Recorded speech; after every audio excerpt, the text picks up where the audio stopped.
forward to the weekend. But I just wanted to, before I pack up and go home, just leave a little video today about helping children to know that they bring us pleasure. As we finish up this series of helping us speak the language of children, one of the things that we probably should have talked about at the very beginning was letting children know that we're delighted, that we have pleasure from being with them. That's not something that we have a checklist for, right? But we hope that that's something that comes from being with children as teachers, as parents, as caregivers. And so today, as if you didn't watch last week's video about making meaning for children, there's a funny story on there that will bring you pleasure as you listen to it, about a teacher who said she was pooped after a large motor activity with the kids.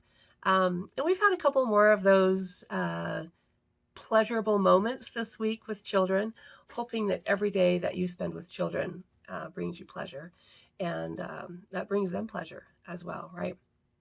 So as we've been talking about that today, and I've asked the teachers, what did you do today that told children that you were delighted to be with them?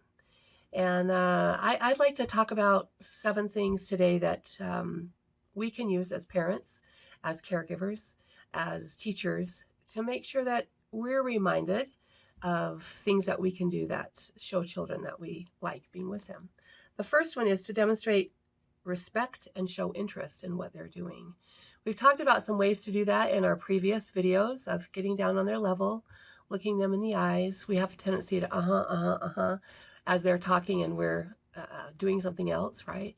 But looking at them, giving them those few minutes to be able to tell you what they're feeling, what they're showing. And the second one is to acknowledge them, right? I love having the children walk in, and the parents are a big deal too, but I would much rather say, hey, how you doing, buddy?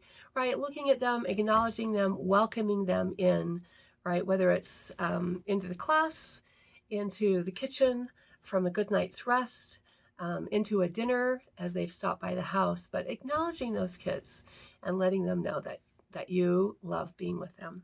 The third thing is to learn about those children, right? Those of us who are parents, we learn a lot about kids, right? Those of us who are teachers, we try to learn about those kids, but every kid is such an individual. And so making sure that we're learning about them, about their interests, about their goals, about what they're interested in, about what happened yesterday, right? So the third thing is to learn about them. The fourth thing is discover what's important to the children. I know as we are 10 weeks into the semester at this point, we're still figuring things out about children, but trying to figure out what they like, what's important to them. I remember I had a story of, well, actually, I had a parent come in this week from children who were here a few years ago. And the thing that I remembered about one of her children was that when they were on a study abroad program, their backpack was stolen and everything in it was gone. But as they went to put their daughter to bed, they didn't have her yellow blanket. And they couldn't put her to bed. She was inconsolable. It was going to be a long night, let alone a long tomorrow and a long week and a long month. And so the father went out to search for it, and he found the backpack in a dumpster. And lo and behold, there was that yellow blanket. And they washed it up a few times, and she was able to have that. And I remember that story, and it was quite a few years ago, probably 10 years ago that she was here. But I said to her, how's the yellow blanket? And she said, really? You remember the yellow blanket? I said, I love that story because we talk about loveys. We talk about children needing a lovey to sometimes comfort us, right? To bring us that feeling of safety. And so we talked about that. I thought, I hope that she realizes that brought me pleasure, right? By learning that about her daughter. But thinking about that this week, I thought that's something that I knew about that child, and grateful to the parents who shared it to me so that I had something to tack on to.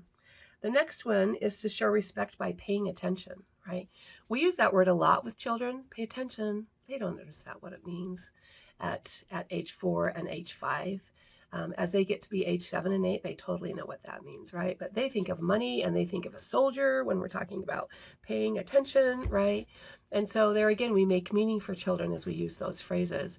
But we can help them to know how much pleasure we get from being with them by paying attention to what they're doing, right? And this is easier said than done most days, right? But just a couple times during the day, what have we done to pay attention to children today, right? The next one is to show appreciation for what they're doing. I remember we had a child that was gone last week for a few days, and he came back, and I said, I am so glad you're back. And I used his name, and he said, really? Why? Right? And I said, because I've missed your red hair, and I've missed your smile. I love seeing those things every day. And he just got this big grin on his face, and I thought, he knows that I'm happy that he's back, right? Just from that little reaction that he gave me. And the last thing is to express enjoyment in your interactions, right? I am so happy that you're here. When you're here, this is what happens in the classroom. When you're not here, this doesn't happen. When you're here, I feel happy because this is how you make me happy. So expressing that right in the middle of our interactions, right? I said to the children as I was teaching this week, because the student teacher has moved on, I said to them, I am so glad to be back with you. I have missed being back with you, right? Sitting in this chair and teaching with you because you guys make me happy. So as we have times that they don't make us happy, yes, we do, right? We have to look for those times that they do make us happy and talk about it with them so that they understand that we do love them. We do love who we are when we're with them. So this weekend, take a moment to try out those things, and we'll see you back next week. If you need to look back at some of the other videos for reminders, look us up on Just Keep Parenting, and we'll go from there. Have a great weekend, everybody.